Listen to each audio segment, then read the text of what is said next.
não tem aplicativo do Facebook, mas estão vendo aqui.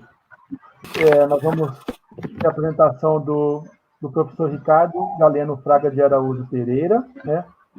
Professor da Universidade Federal da Bahia, Instituto de Geociência, tá? Ele é formado em 96 pela USP, fez mestrado na USP com o professor Ivo Karma, né? E fez doutorado em Portugal, na área de patrimônio geológico e da conservação.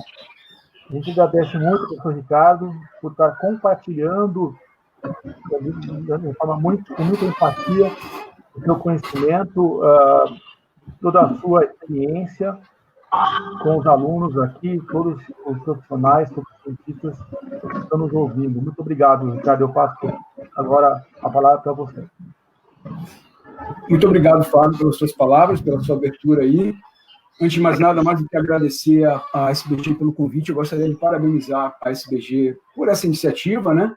Acho que a gente enfrenta momentos atípicos, diferentes, e a gente tem que ser criativo, e acho que a SBG está de parabéns por fazer iniciativas dessa natureza e manter a nossa comunidade tão mobilizada e tão reunida.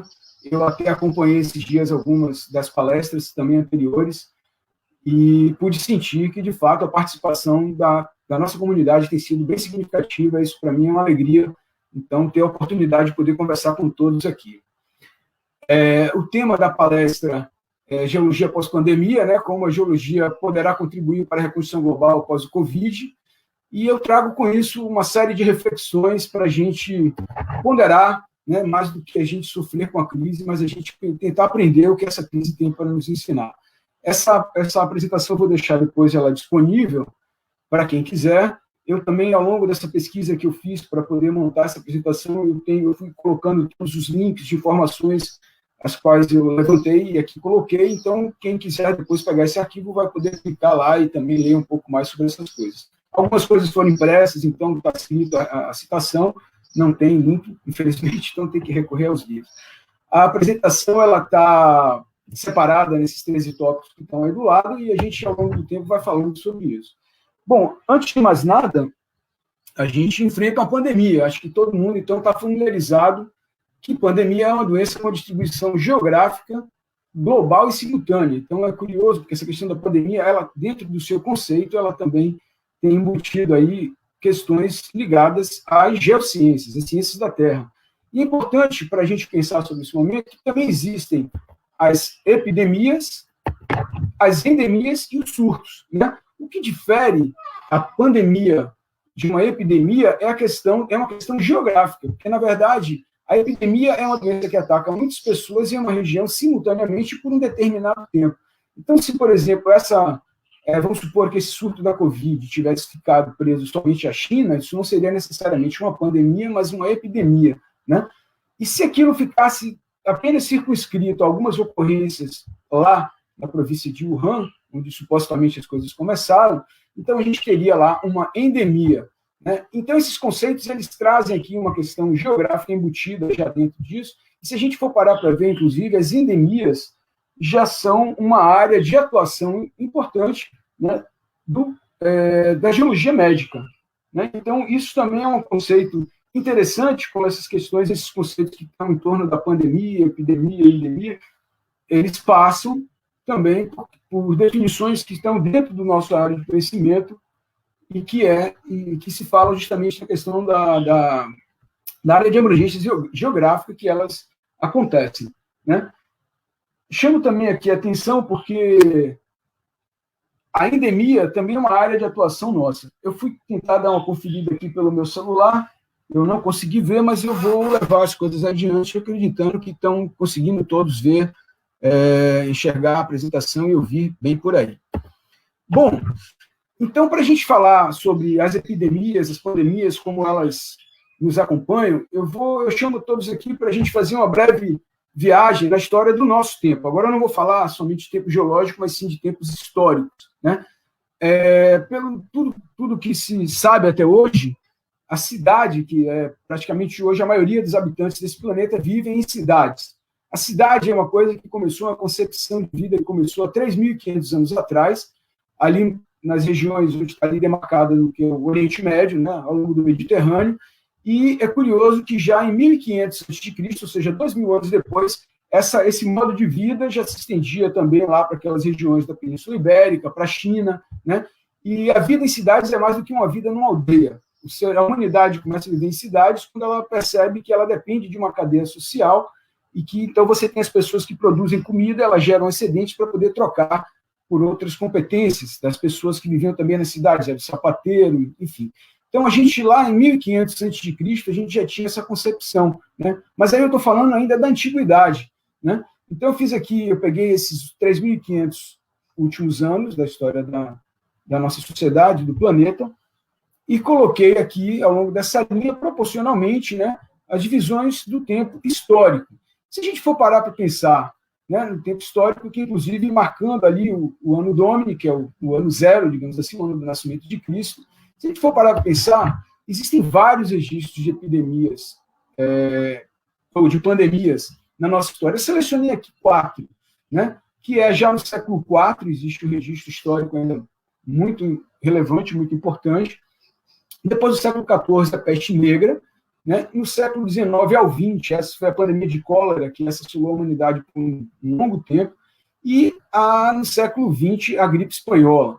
Eu vou falar mais adiante, detalhadamente, sobre cada uma delas, mas acho também importante destacar algumas epidemias que também assolaram a gente aqui no Brasil e foram extremamente importantes no contexto do nosso país. Primeiro, as epidemias todas que aconteceram aqui ao longo do século XV, durante a conquista da América, e depois, no século XX, as epidemias de peste bubônica, febre amarela e varíola no Rio de Janeiro. Eu vou falar detalhadamente sobre, pelo menos, cada uma dessas. Eu não vou falar sobre essa do século IV, mas eu vou falar sobre as 3 pandemias que estão ali em cima, excluindo essa do século IV, e sobre essas epidemias que estão aqui embaixo, vendo um pouco das consequências disso, tanto para a nossa sociedade, como também para a essência da Terra. Bom, começando, então, pelo século XIV, a peste negra, que era, na verdade, a peste bubônica, né? Ela se deu lá no período medieval e ela se inicia mais ou menos em 1343, logo depois que a Terra sai de um período quente medieval, né? Então, períodos quentes, a gente tem uma expansão das terras férteis, a gente teve uma expansão da produção, a gente teve uma expansão da produção, das colheitas, então floresceram muitas cidades, a população do mundo mais do que dobrou, né? E a gente tem, então, uma expansão significativa do comércio mundial. Com essa proliferação do comércio mundial, que nesse tempo ele era feito por caminhadas, né? As rotas eram essencialmente por solo e mar, né? A gente teve também os ratos, que são comunidades de seres vivos que também nos acompanham, e com isso eles acompanharam toda essa nossa evolução, e o rato ele carregava dentro do seu estômago uma bactéria que é a causadora da peste. Por muito tempo existia aquele enigma, como a peste era transmitida, por isso, inclusive, é muito clássica essa imagem da era medieval, os médicos, as pessoas que tratavam com essa máscara em forma de bico de pássaro, porque achavam, inclusive, que a peste era transmitida pela atmosfera, se dizia atmosfera pestilenta, né? Falava-se dos miasmas. Anos mais tarde a gente vai ver que isso não procede, mas então essa máscara achava que esse bico pronunciado, o ar seria então filtrado e seria abatido esse potencial pestilento da peste, né? Então, quer dizer, a gente tem, na verdade, a proliferação dos ratos que nos acompanham, a proliferação do comércio, mas a peste era, na verdade, transmitida pela pulga, que picava o rato, picava o homem, e assim transmitia essa doença. Bom, os efeitos da peste para a humanidade são significativos, né? Estima-se que mais de 200 milhões de pessoas morreram, foram cerca de 1/3 da população mundial, no caso da população europeia e asiática, nesse caso, as Américas ainda não existiam no registro histórico, então estima-se que cerca de 1/3 da população mundial morreu, mas em alguns lugares, como Portugal, a população foi abatida em cerca de 2/3. Agora, depois a humanidade foi conseguindo superar essa pandemia, né? Se deram, então, com a morte de muitas pessoas, os territórios ficaram esvaziados e houve, de novo, uma sobra de colheita, e aí a Terra, digamos assim, a sociedade humana, entra no período do Renascimento, né? E é ali que a gente sai dos tempos obscuros, chamados assim, da Era Medieval, e parte para os tempos do florescimento da ciência e das artes, né? Então, se a gente for parar para pensar, o Renascimento ele é um fruto também da peste, né? Digamos assim, ele foi um legado da peste. Bom, pulando agora para o século XV, a gente chega então na conquista da América, né? E a gente chega então ao que acontece, a conquista do território americano, né? E assim, sobre isso eu trago essa imagem, que é uma imagem lá do Museu do Homem Americano, lá no Piauí. E a imagem ela é muito simbólica, porque lá nesse museu, um território incrível, inclusive existe lá uma proposta de geoparque, que está publicado no primeiro livro lá da CPRM, né? Ele tem, na parte final da exposição, uma exposição sobre a cultura funerária dos povos americanos. E eles relatam e retratam isso de uma forma magistral, que no começo existia todo um ritual da morte, né? Os túmulos eram de pessoas mais velhas, e existia todo um ritual, mas com o avançar da colonização, a gente vai encontrando cada vez os rituais funerários de uma forma ou de outra, como dizer, com menos rituais e com populações cada vez mais jovens. Então, isso vai mostrando como a conquista da América, né, o extermínio dos povos indígenas, mais do que pelas guerras, eles se deram pela guerra biológica, né? Os indígenas que aqui viviam não estavam preparados para gripe, sarampo, malária, cólera, varíola, e eles foram exterminados praticamente por essa guerra biológica, né, mais do que necessariamente pelas guerras, pelas armas, necessariamente. Existe esse livro que eu coloquei aqui no canto da tela, Doenças e Curas, que por acaso é um livro, inclusive, muito curioso, e ele trata um bocado também sobre isso, sobre toda essa temática aí, fala sobre isso para quem tiver mais interesse, recomendo prontamente, assim como também uma visita a esse território magnífico que é a Serra da Capivara e o Museu do Homem Americano, que também trata isso de uma forma muito didática e acho que muito importante para nós. Mas seguindo na nossa escala de tempo, a gente chega agora ao século XIX e foi também um momento onde a humanidade se deparou com uma nova pandemia, que foi a pandemia da cólera, né? Essa pandemia da cólera, ela tem uma história muito curiosa, porque ela foi acompanhando também todo o trajeto da colonização inglesa, né? E são os ingleses com seus barcos ocupando terras pelo mundo, eles vão levando a cólera para outros territórios, né? E essa cólera ela vai chegando para esses outros territórios, China, Japão, ali no caso no Golfo Pérsico, tudo junto com os navios ingleses durante a colonização. Por outro lado, essa pandemia ela tem uma história muito curiosa e muito importante para a gente na ciência da Terra. Esse rapaz que está aqui no centro do slide, ele se chama John Snow, né? E ele, naquela época, ele era um médico, ele teve a ideia de começar a mapear as ocorrências de cólera em Londres. E ele vai mapeando, ele cria ali um dos primeiros mapas de isoconcentrações conhecidos, no caso, esse é um mapa de isoconcentrações da doença de cólera, e ele vai chegar exatamente na fonte de água onde a cólera é transmitida, né, que é o centro dessas curvas de isoconcentração, e isso fica lá numa bomba d'água que está lá no bairro do Sorro, hoje em Londres, né? Eu digo que ele é assim, uma figura marcante e importante para nós das ciências da Terra, porque, inclusive, até hoje ele é tido como o pai da filosofia que veio dar origem aos sistemas de informação geográfica que nós utilizamos hoje, né? Essa ideia de mapear os fenômenos, mapear, no caso, a doença e colocar a distribuição geográfica dela, né, foi uma ideia que veio com ele e foi a partir daí que a gente veio desenvolvendo todo esse raciocínio do sistema de informação geográfica. Então, ele tem, digamos assim, a cólera, de uma forma ou de outra, deixa até um legado para nós, as ciências da Terra, ainda nessa época, estavam ainda no seu início, talvez ainda nem se concebesse que a gente fosse chegar hoje à evolução que a gente chegou com o sistema de informação geográfica. Bom, mais adiante, ainda agora no século XX, eu vou passar aqui brevemente por um episódio muito curioso da nossa história, que foram no início do século XX, ali por volta de 1903, 1904, o Brasil era conhecido como o túmulo dos estrangeiros, também túmulo dos embaixadores. Isso causava até um certo desconforto na nossa política internacional, porque as pessoas que para aqui vinham acabavam morrendo de peste bubônica, febre amarela, varíola, coisas que já não matavam na Europa, porque nessa época a gente já tinha a vacina, já tinha sido desenvolvida lá, né, vacina para varíola, no caso, chamada vacina generiana, mas aqui no Brasil isso não matava, né? E aí a gente estava assim, naquele momento, início da nossa república, e a gente, em 1902, 1903, mais ou menos, assume Rodrigues Alves, o primeiro presidente civil, representante da aristocracia do café, e ele traz consigo a ideia de modernizar a cidade do Rio de Janeiro para acabar esse problema, ou seja, o problema do saneamento básico, que a gente, no passado, já tinha provocado problemas das pandemias anteriores pela Europa, a gente ainda aqui não tinha, e curioso que em pleno século XXI a gente ainda está muito carente nesse sentido também, né?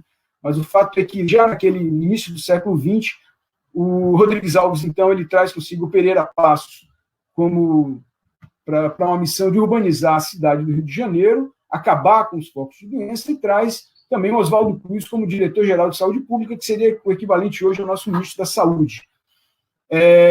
O Rodrigues, no caso, o Pereira Passos, nessa ideia de acabar com os focos e modernizar a cidade, ele começa com a política do bota abaixo, demolindo boa parte do patrimônio histórico do Rio de Janeiro, e o Oswaldo Cruz surge com a ideia de vacinação em massa para a malária. Ele cria uma brigada sanitária que entrava nas casas à força para vacinar quem lá dentro estivesse, né?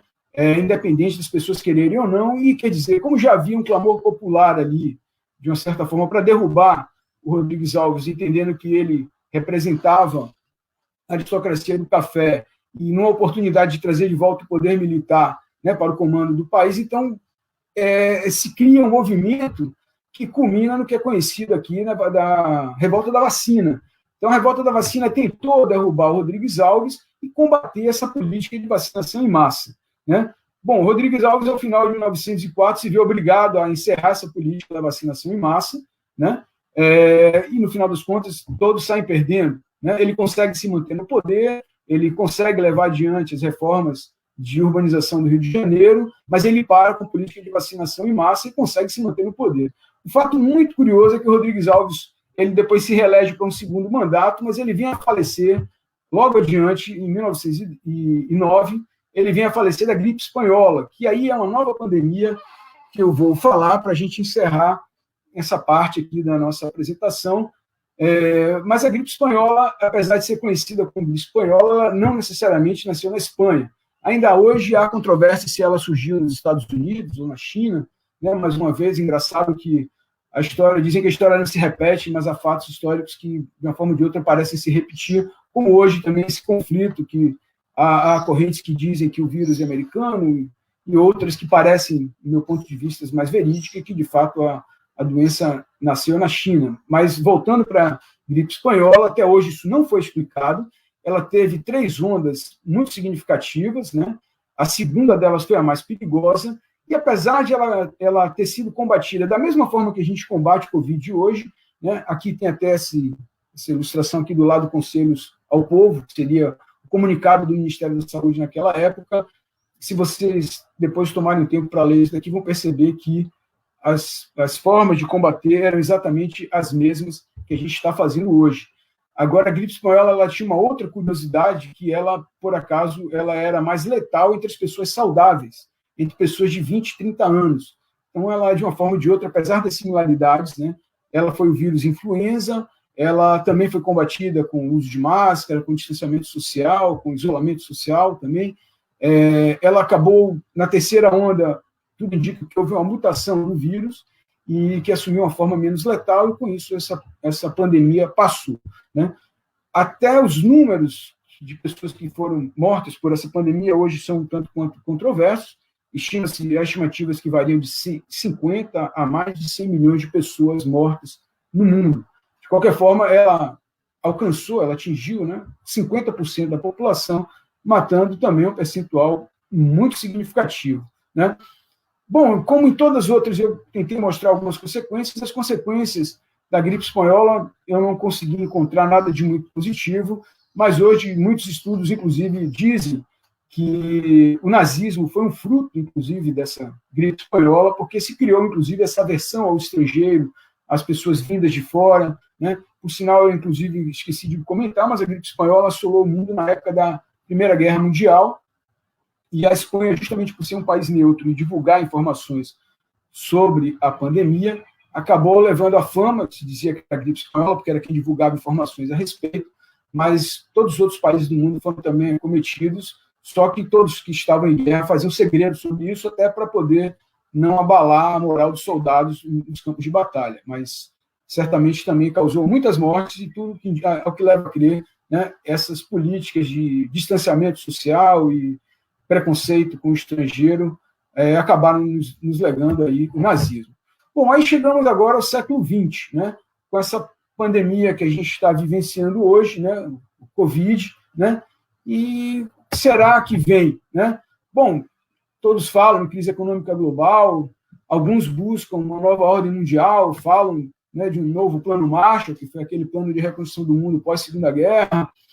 Alguns falam de renascimento digital. Esses dias eu li até uma ideia que vem sendo aventada por alguns dos países baixos lá em cima, a Holanda. Eles têm falado até do descrescimento sustentável, né, retomando aquelas políticas do descrescimento já pregadas muito tempo atrás pelo Georgescu Roega.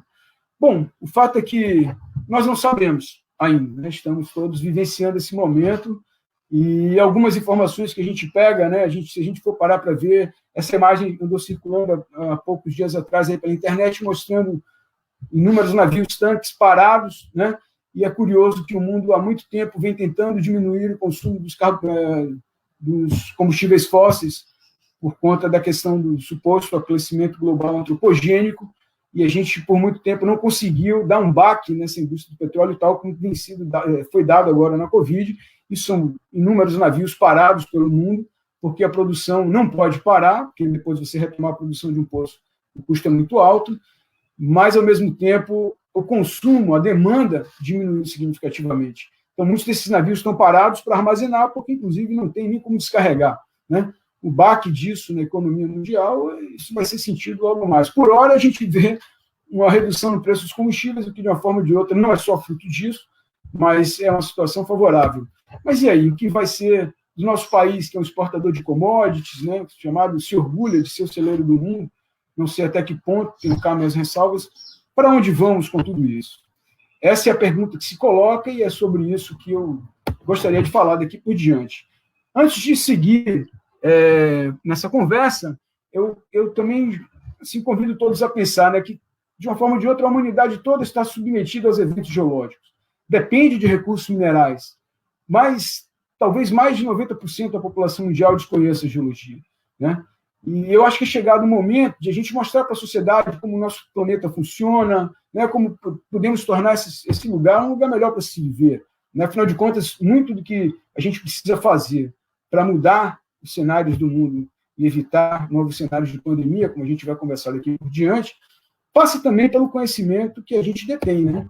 E aí é aquela situação, eu até peço a ajuda do Belchior, eu acho que um grande poeta brasileiro, quando ele fala que uma nova mudança em breve vai acontecer, estamos vivenciando exatamente esse momento, né? O que há algum tempo era novo, jovem, hoje tudo já é antigo. O chamado novo normal que está por vir, que é um termo que vem sendo usado por muitas pessoas aí, a gente não sabe, ele está em construção, né?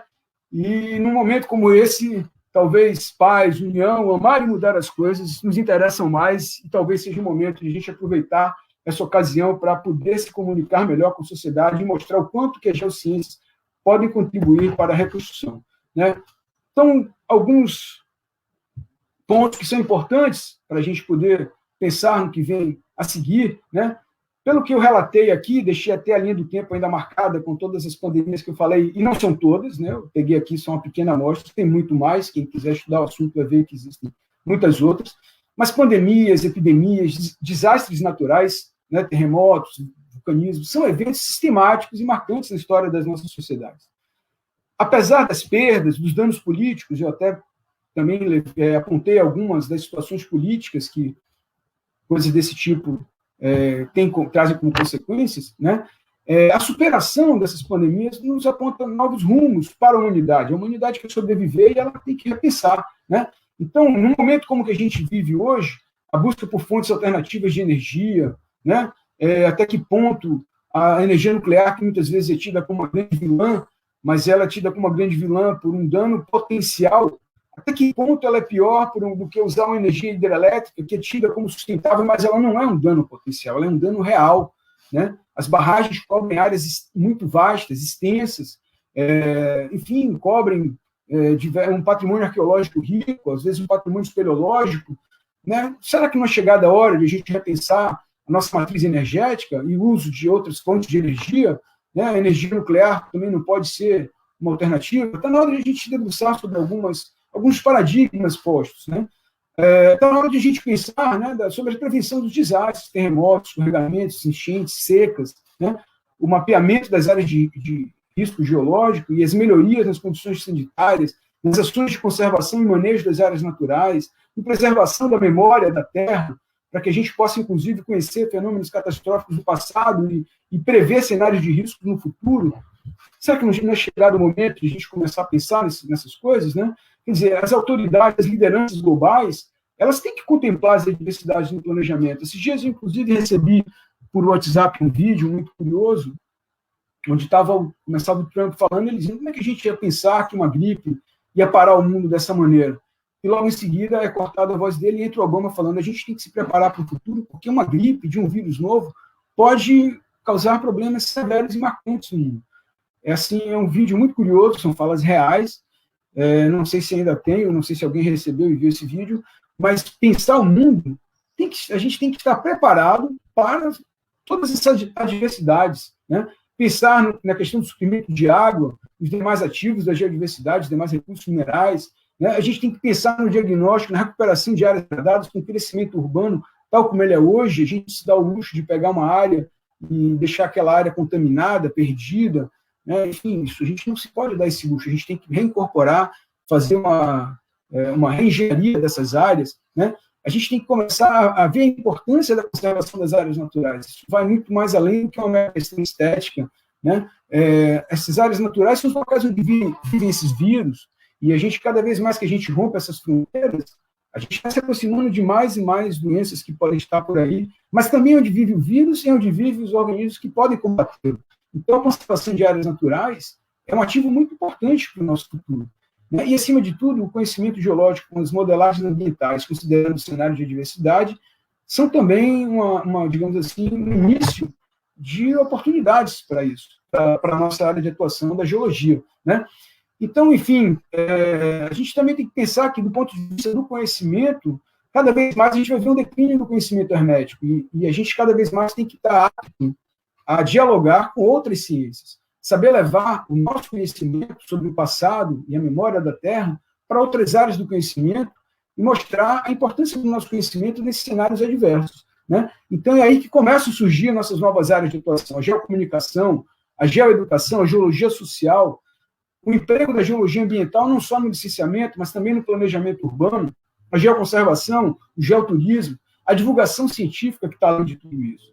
E é sobre essas coisas que eu começo, então, a falar. Antes, né, eu queria convidar, assim, porque eu sei que, infelizmente, nos cursos de geologia em geral, a gente, às vezes, não trata de novos paradigmas que estão postos, mas sobre alguns paradigmas que estão aí e que a gente precisa cada vez mais estar ciente deles, né?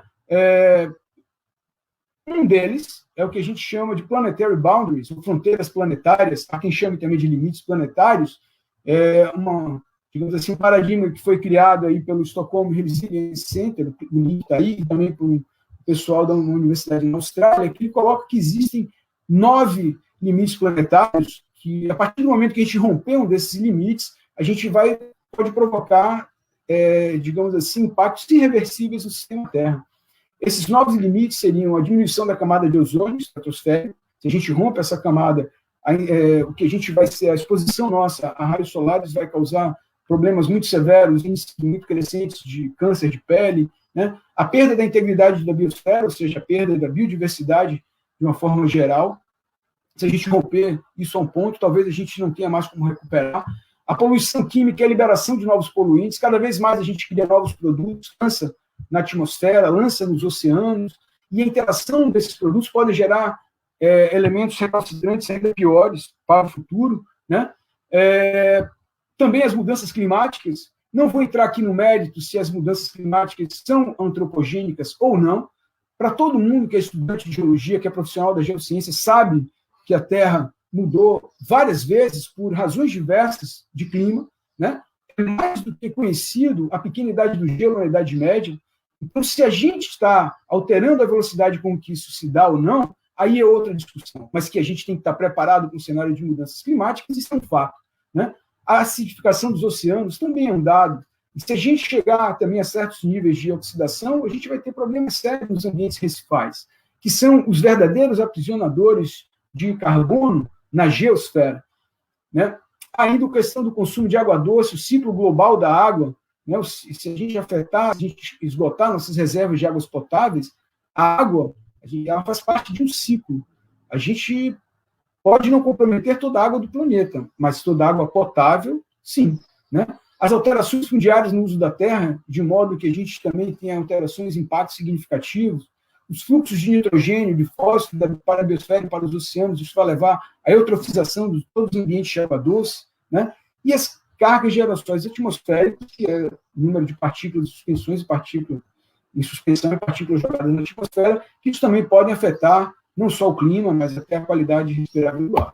Então, os limites planetários é uma ideia, é um novo paradigma aí colocado, que a gente também tem que se apropriar desse discurso, assim como as soluções baseadas em natureza, o Nature-Based Solutions, que são você empregar fazer intervenções humanas até para desastres naturais, para situações de áreas degradadas, mas fazer intervenções inspiradas em ecossistemas saudáveis para enfrentar os desafios urgentes, né?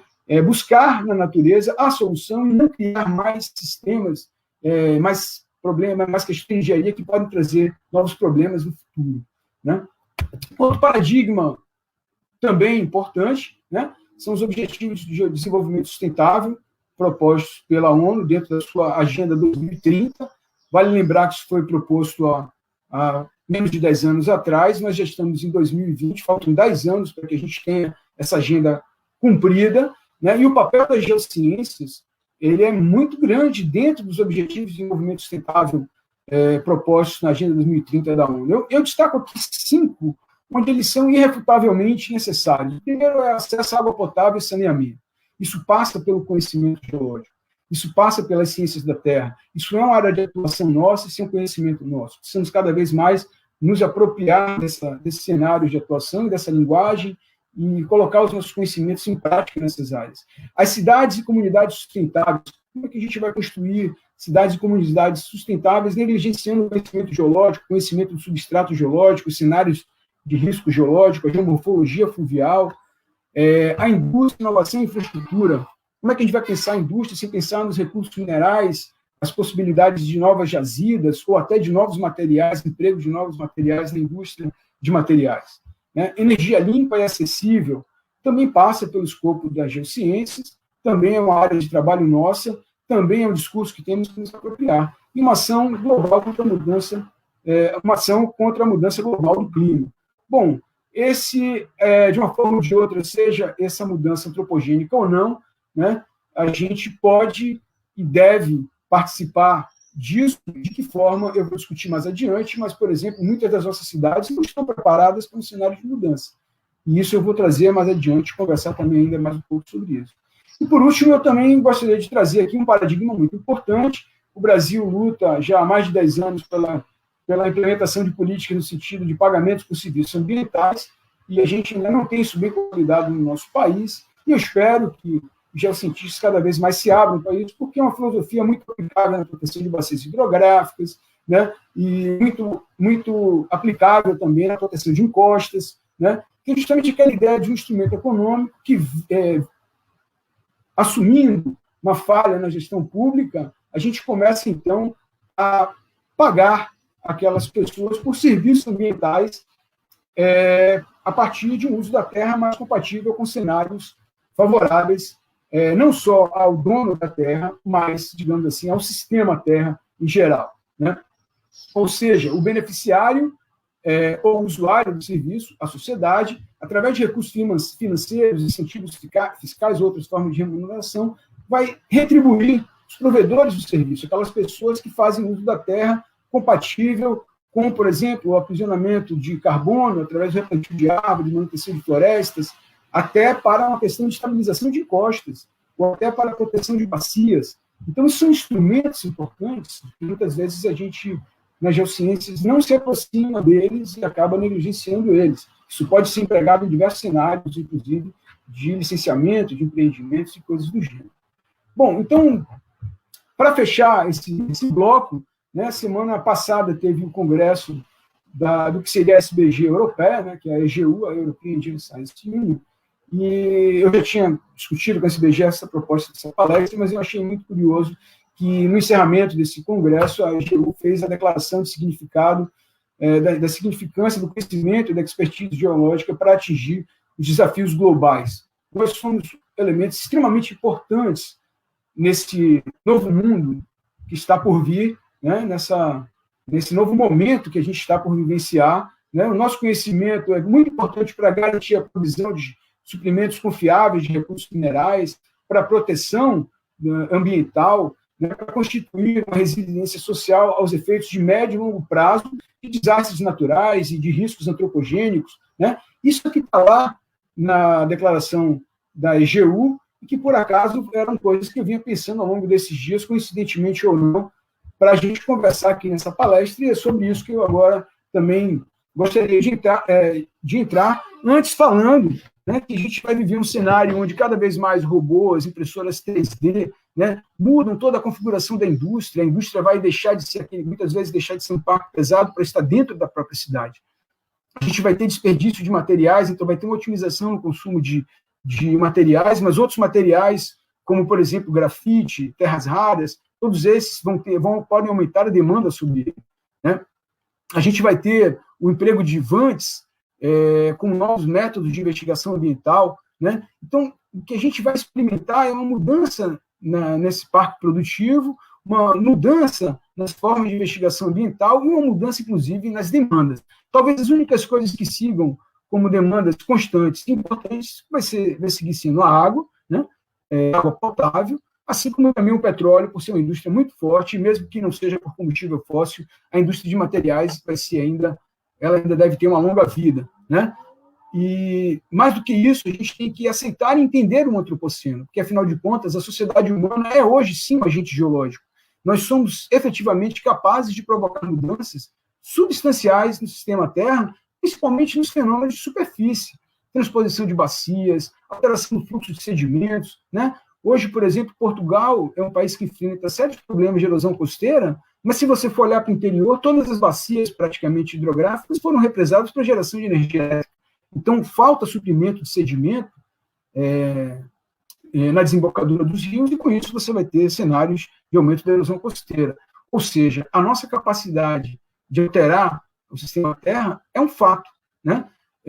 O último Congresso de Geologia, o desse ano, que também acabou não acontecendo ainda, né, ficou em suspenso. O antropoceno já é, de uma forma ou de outra, aceito, mas ele ainda não é, digamos assim, um consenso na comunidade geológica, porque ainda a gente não tem um marco inicial. Né? Ainda é um debate importante sobre o qual nós, cientistas da Terra, temos que estar atentos a ele e temos que cada vez mais participar. Né? Efetivamente, vivemos uma nova época. Quando ela começa, é o que talvez tenha sido o palco de muita discussão, e, ao que tudo indica, isso vai ser decretado com o ano de 1950 em função dos radionuclídeos de carbono. Bom, não estou dizendo que vai ser, mas tudo que eu acompanho de discussão nesse sentido, eu tenho percebido e por aí vai, mas convido a todos a também cada vez mais se inteirar um pouco mais sobre isso. Às vezes eu percebo que o pessoal ainda tem dificuldade de chamar os momentos geológicos pelo seu nome adequado, ainda fica preso ao terciário, quanto mais é o antropoceno, que é uma época. Mas acho importante a gente estar atento a essa discussão. Ela é uma discussão importante dentro da nossa área de atuação, dentro do nosso conhecimento, e aceitar e entender o antropoceno é uma coisa extremamente importante para os geólogos do amanhã e do futuro. Porque começam a surgir áreas como, por exemplo, a geologia social. Né? Eu não sei quantos estão me ouvindo nesse momento, enfim, estou aqui falando diretamente para a tela do computador, não estou tendo aqui nenhuma interação, mas não sei quantos de vocês que aí estão sabem que lugar é esse. Essa imagem aqui é uma imagem de Mangue Seco. Mangue Seco é uma vila aqui na divisa entre a Bahia e o estado de Sergipe. Ela fica num pontão arenoso na desembocadura do Rio Real. E lá a gente tem uma situação muito curiosa, que a gente tem dunas móveis, né? E elas estão se movimentando e vão cobrir aquele pequeno povoado que lá está. Né? se tudo correr bem dentro dos processos dos fenômenos geológicos naturais, essa vila deve ser soterrada em questão de poucas dezenas de anos. E a população se vê mais do que assustada e inventou esse método com essas palhas de coqueiro e vão cobrindo as dunas na esperança de que isso evite, retarde ou impeça a migração das dunas. Bom, isso daria um ótimo exemplo de estudo dentro da geologia social, né? A gente tem um conhecimento muito importante para solucionar muitos desafios ambientais da sociedade moderna. E a gente precisa se aproximar disso, né? Eu penso que essa situação de mangue seco ela é muito representativa, isso é um problema geotécnico, mas é também um problema social, né? A gente precisa estreitar as nossas relações com as ciências humanas e comportamentais, né? A gente precisa, mais do que ficar só pensando na interdisciplinaridade, a gente tem que ir além e ser transdisciplinar, né? E começar a se aproximar desses problemas que aí estão, porque o nosso conhecimento ele é muito importante para a sustentabilidade, a sobrevivência, até mais do que isso, de povoados como esse, e imagino eu que, como esse, deve existir vários outros exemplos pelo mundo. Vocês que aí estão assistindo, não duvido que devem imaginar outras situações tal como essa. Então, a geologia social hoje é uma escola importante, né? Tem aqui um link para um artigo sobre geologia social, lá vocês, a partir desse, poderão encontrar muitos outros, inclusive existe uma instituição na Inglaterra que é completamente dedicada a estudos enfocando a geologia social. Tem também, como eu já havia falado no início, a aplicação da geologia dentro do licenciamento. Eu, hoje, sou professor em tempo integral há pouco mais de 2 anos, mas tenho mais de 20 anos de atuação dentro do mercado de consultoria.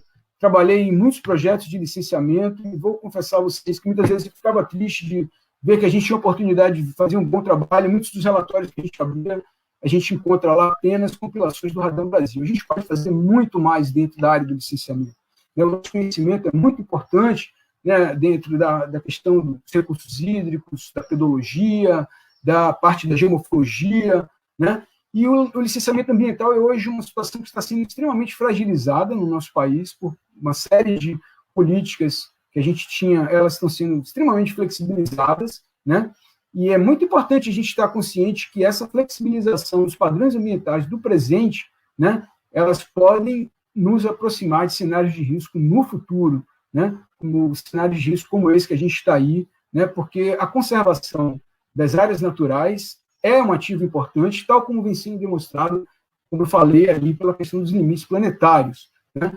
É claro que o setor econômico tem demandas, ele é importante também, né? Mas é sempre possível pensar o planejamento dentro do licenciamento, engajando a conservação de ativos naturais, é algo muito importante que a gente tem que buscar isso daí, né? A geologia ambiental ela também atua dentro da parte do planejamento urbano. E, para falar um pouco sobre essa questão do planejamento urbano, eu começo aqui com o mapa de Salvador. Eu hoje vivo em Salvador, né? E esse mapa é um mapa de Salvador em 1716. Né? Ele foi feito aqui pelo François Fraisier, em 1716. Isso é uma reprodução feita pelo conhecido chamado Pico Garcês. E nessa reprodução eu achei ela fantástica, porque ela mostra os motivos de Salvador ter sido instalada onde ela foi instalada. A gente tinha, de um lado, uma falha geológica, que dá um desnível de cerca de 80 metros, e na parte de trás, do local onde foi escolhido para instalar a cidade, a gente tinha o que era chamado um grande boqueirão, que era uma área alagada, uma área brejosa, que hoje corresponde, para quem vive aqui, para quem é de Salvador e está me ouvindo, aí é o que? A Barroquinha, Baixa dos Sapateiros, mas que no passado era uma área alagada. Né? Então, a gente está falando de uma Salvador de 1549, era cidade medieval, era cidade fortaleza. Então, estrategicamente, esse local era muito importante, porque a cidade estava protegida, de um lado, por uma falha geológica, que dava um desnível do terreno de cerca de 80 metros, do outro lado, ela tinha essa área alagada natural, que era o Boqueirão, e então a cidade, você tinha um controle fácil dela, porque você tinha apenas 2 entradas na cidade, né, que era uma delas onde hoje é a Praça Castro Alves, e a outra um pouco abaixo de onde hoje é o Largo do Pelourinho. Bom, enfim, Salvador hoje cresceu bastante, né? A gente hoje, se vocês observarem a falha, para se ter uma referência, Salvador hoje está muito além do Boqueirão, já nem se viu o Boqueirão, né? Salvador hoje é uma cidade com talvez uma das maiores densidades populacionais do Brasil. É uma cidade extremamente carente de áreas verdes, de conservação de áreas naturais. Tem muitas áreas de vulnerabilidade social vinculadas às áreas de encosta, que é uma cidade de relevo colinoso. É uma cidade precária em termos de saneamento, né? Ou seja, é uma cidade com altos trechos de grande vulnerabilidade, principalmente se a gente pensar no cenário de mudanças climáticas, sejam elas antropogênicas ou não. Eu peguei isso aqui, é uma curva feita por Martin em 2003, o artigo, inclusive, está aqui do lado, para quem quiser conferir. E se vocês verem, Salvador, ela no passado, dentro do tempo histórico, que eu comecei falando lá, ainda lá na antiguidade, Salvador já teve o nível do mar 5 metros mais alto. Quando eu paro para pensar do que é Salvador com 5 metros mais alto, de um mar mais alto, é um cenário realmente catastrófico. Não precisa a gente ir muito longe, porque hoje, na Fundação de Salvador, ela já era próxima do que é hoje. Se a gente for olhar na Fundação de Constantinopla, que é dentro do nosso tempo, Salvador tinha um nível do mar quase 2,5 metros mais alto. Também seria um cenário catastrófico. No ano do nascimento de Cristo, idem, né? Quando Roma era o centro do Império Romano, não sabemos, porque provavelmente era o nível do mar mais baixo. Mas vejam, isso não é uma particularidade de Salvador. Nesse trabalho, tem também a curva do nível do mar para várias outras cidades costeiras do Brasil. E a gente vê que, dentro do tempo histórico, a gente pode ter cenários de nível do mar muito mais alto, né? A Terra é um sistema dinâmico, esse talvez é um ponto muito importante do nosso conhecimento. Então, a gente tem que, em que escala de tempo a gente pensa, a gente projeta, a gente planeja, né? Então, cabe ao geólogo desenvolver instrumentos de comunicação mais eficazes para transmitir esse conhecimento para a sociedade, pensar cenários melhores para o futuro, né? Cabe a gente ver a importância da conservação de áreas naturais, né? E para isso a gente precisa melhorar a nossa comunicação, e aí que entra uma outra área importante, a geocomunicação. Eu trago aqui para falar um pouco sobre isso um caso, também aqui no interior da Bahia. Isso foi uma área de estudo desse rapaz que está de azul aí, não sei se está presente na nossa escuta aí, é o Lucas Salles. Ele tem uma dissertação de mestrado muito interessante sobre a região de Iraquara, na Chapada Diamantina. Isso é uma roça de tomate, onde as pessoas plantavam tomate e achou por bem furar um pequeno poço, esse que está aqui do lado. Até então, um pensamento lógico, ótimo, furou o poço. Quando começou a operar o poço para regar a sua horta, o terreno é um terreno cástico. Poucos meses depois, o terreno colapsou, abriu essa dolina. Por sorte, não havia ninguém vivendo sobre isso daí. Então, é importante a gente saber comunicar esse risco geológico. É importante a gente saber conversar com a sociedade, que, na maioria das vezes, tem concepções equivocadas, distorcidas, sobre o mundo, o planeta e o sistema Terra. A gente tem que aprender a transmitir o nosso conhecimento e demonstrar essa importância para a sociedade, seus reflexos, seus impactos na economia, né? Diga-se de passagem, também lá na Chapada, existe todo um agropolo na cidade de Mucugê, e que foi feito por conta da barragem, de uma barragem do Rio Paraguaçu. Isso, para vocês terem uma ideia, era essa barragem em janeiro de 2010. 7 anos depois, essa barragem estava seca, e o agropolo que foi lá instalado se viu no desespero, porque não tinha mais água, e aqui lá no cenário, para quem conhece um pouco da dinâmica da água na superfície, sabe que aquilo era uma coisa completamente insustentável, e que aquilo não daria conta por muitos anos. E o que foi pior, a cidade de Mucugê, que era abastecida por água desse rio, né, mais a jusante da barragem, se viu de uma hora para outra sem uma fonte de água para a sua população, e teve que sair correndo atrás de água subterrânea, né? E, enfim, são cenários de risco e são cenários importantes, e que a gente tem que aprender a dialogar e mostrar para a sociedade que há situações que são insustentáveis. Eu diria que a geocomunicação e a geologia social, nesse ponto, elas andam ainda de mãos dadas, né? A geocomunicação é extremamente importante, essa questão de comunicar os eventos geológicos nas catástrofes naturais, em cenários de terremotos, vulcanismo, deslizamentos de terra, gestão da água. Veja que a gente teve esse problema muito sério aqui em São Paulo há poucos anos atrás, né? Nos cenários de energia para o futuro, consumo de combustíveis fósseis, novas fontes de energias renováveis, assim como aqueles assuntos da Agenda 21 que eu falava lá atrás, e nesse cenário de mudanças climáticas, que é uma coisa, seja antropogênica ou não, mas é um cenário futuro provável e natural da Terra. Isso vai trazer cenários de mudança no nível do mar e cenários de risco na ocupação costeira, né? Então, cabe a nós desenvolver instrumentos de comunicação realmente mais eficazes para evitar catástrofes. Eu até trago aqui um estudo, já um tanto quanto antigo, né, da Organização Pan-Americana de Saúde, onde ele faz uma compilação de desastres naturais no Brasil entre 91 e 2010. Né? Veja que a gente teve aí, segundo números desse estudo, foram mais de 170 mil pessoas afetadas indiretamente, foram mais de 1.400 pessoas mortas dentro desse horizonte de tempo de menos de 10 anos. Estudos mais recentes, isso aqui é um texto que eu tirei de um blog do Banco Mundial, né? Eles falam que os desastres naturais no Brasil é um ciclo de tragédias anunciadas, os problemas de seca, não só mais no Nordeste, mas inclusive em cidades como São Paulo, que tem índice de chuvas extremamente elevado.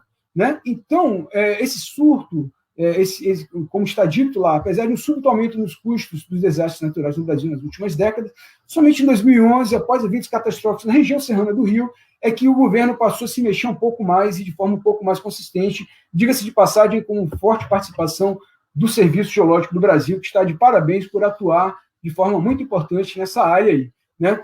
E se a gente fala também da geocomunicação, e a gente pode já começar a pensar também na geoconservação, né? E sobre isso hoje existem também iniciativas globais muito importantes, como o Programa Geoparques da Unesco. Né? Vejo que esse é um mapa da rede global de geoparques mais atualizado que a gente tem, e veja como o Brasil, ainda, a América, de uma forma geral, ainda está muito pouco representada, ou seja, isso é uma área ainda muito, que a gente tem muito por fazer, né?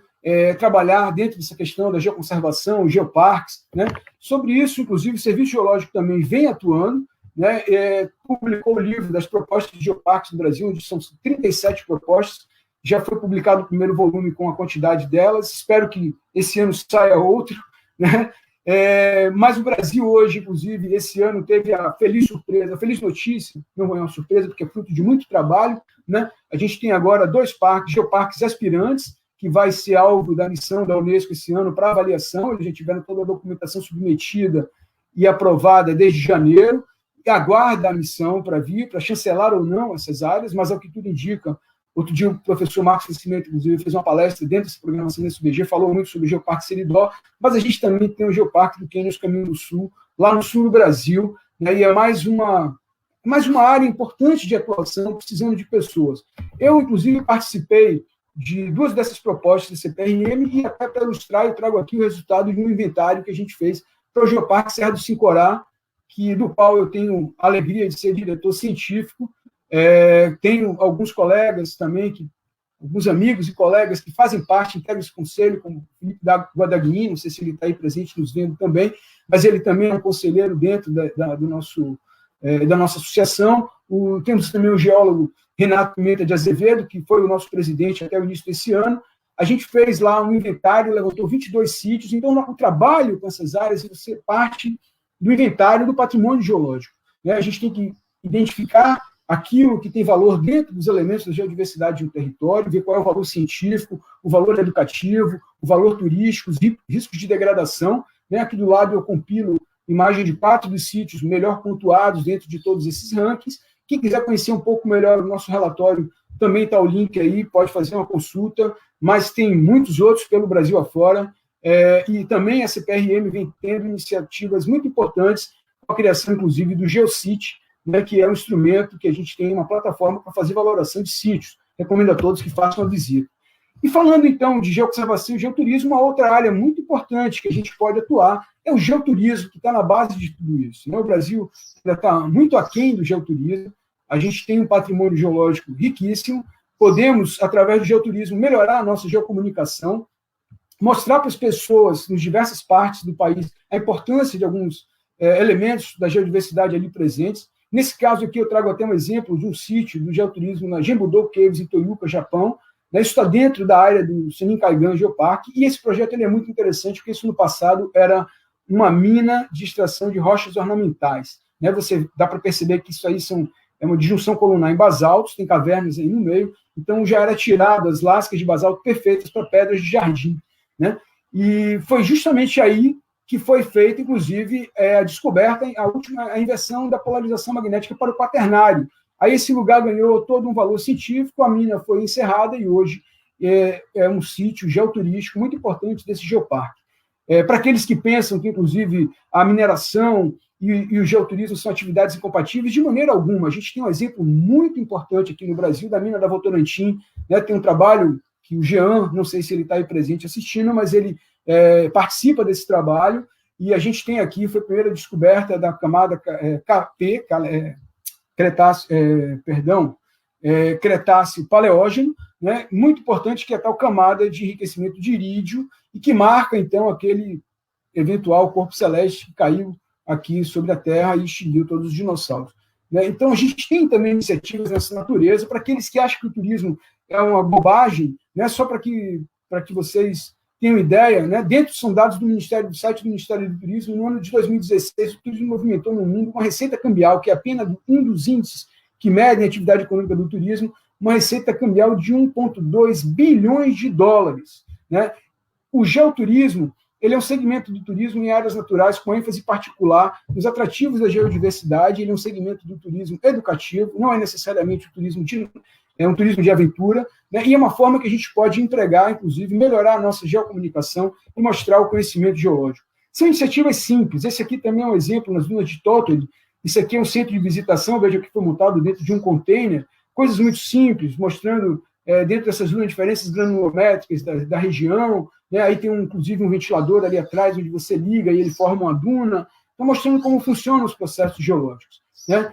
Enfim, já para encerrar, eu acho que eu já estou dentro do meu horário,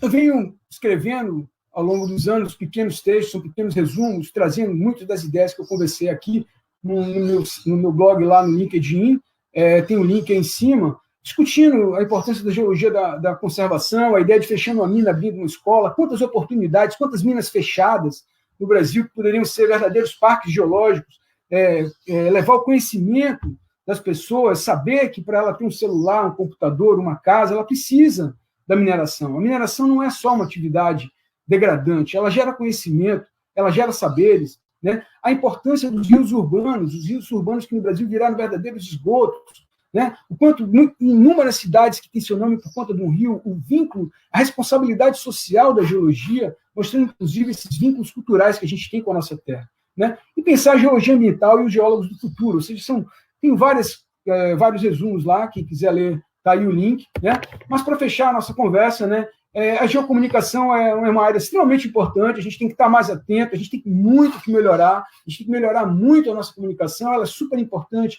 na prevenção de desastres naturais, na provisão de recursos da geodiversidade, na valorização dos seus elementos, no geoturismo, coisas do tipo, né?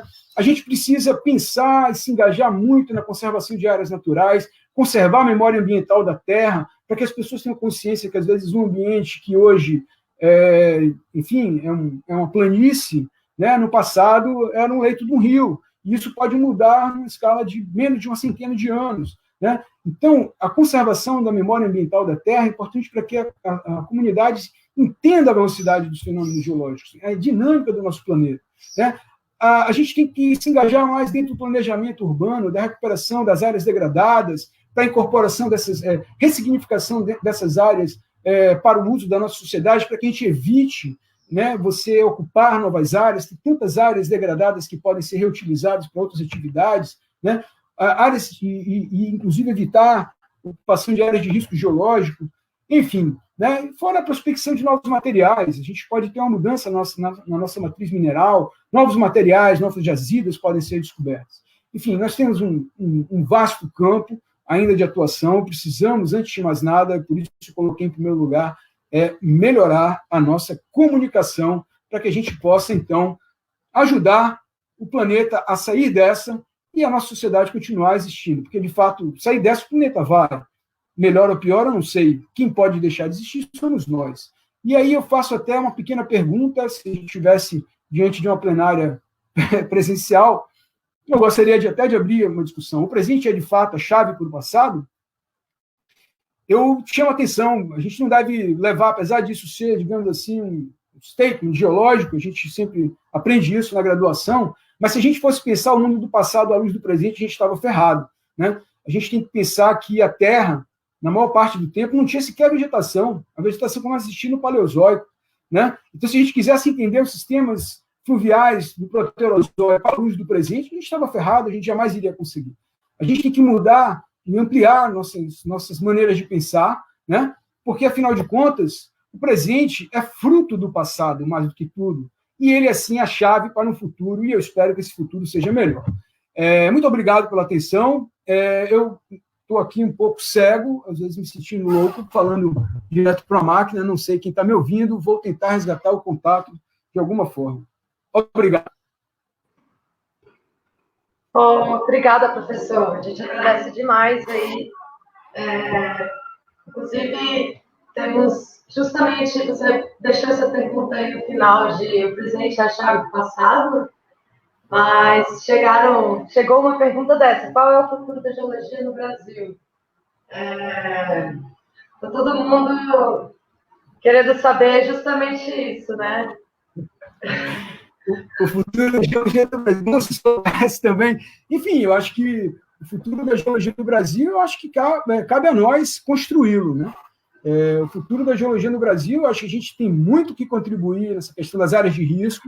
É importante a gente lutar para que toda prefeitura tenha um geólogo. Nosso trabalho dentro das prefeituras é muito importante, ainda mais no momento que cada vez mais a responsabilidade do licenciamento ele sai da esfera federal e vai para a esfera municipal, para a esfera estadual. Essa transferência de responsabilidades, como é que a gente pode sair por aí dando licença sem ter geólogos trabalhando dentro disso? Então, eu acho que essas áreas do licenciamento, da geologia ambiental, né, a parte de modelamento, os modelos matemáticos, seja para água, seja para risco, eu acho que o nosso futuro está aí. Está dentro da questão da geoconservação, são 37 propostas. Se a gente for parar para pensar, hoje a gente tem cerca de 30 projetos ativos, parte do inventário do patrimônio geológico, são diversas as possibilidades, né? Eu acho que não há um futuro, eu acho que existem diversos futuros e cabe a nós melhorar a nossa comunicação. Quanto melhor a gente aprender a comunicar e mostrar a importância do nosso conhecimento, melhor esse futuro será para nós e, com certeza, para o mundo e para o país também. Com certeza. A comunicação é algo que a gente tem que focar fortemente, né? Tanto para efetivar todas essas ações de geoconservação, quanto para também refletir isso de maneira ética, né? Que às vezes a gente vê assim, que são assuntos que estão sempre colados, né? E que às vezes passa batido, né? Dentro da nossa profissão. Pois.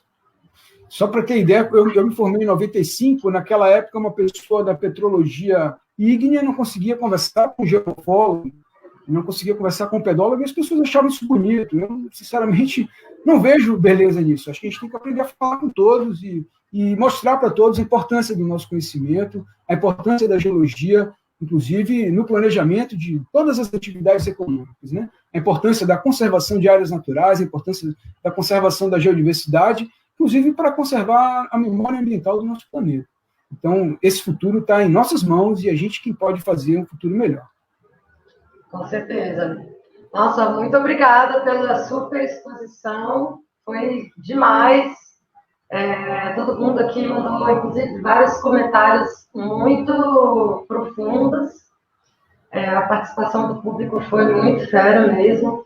Pena que quando está aí no meio da apresentação fica difícil acompanhar a caixa e não tem como fazer, né, essa... É verdade. Muito obrigado e parabéns ao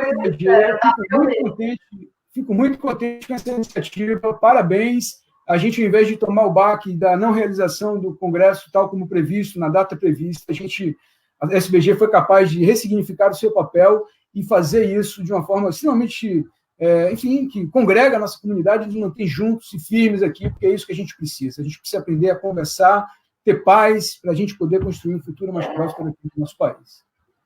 Com certeza. E a Sociedade Brasileira de Geologia somos todos nós, né? Então, com certeza. Muito obrigada por ser Sociedade Brasileira de Geologia e muito obrigada aí toda a galera que tem nos acompanhado por também ser Sociedade Brasileira de Geologia. A gente tem anotado todas as sugestões de temas e tentado levantar, né, palestrantes para cobrir todas as áreas.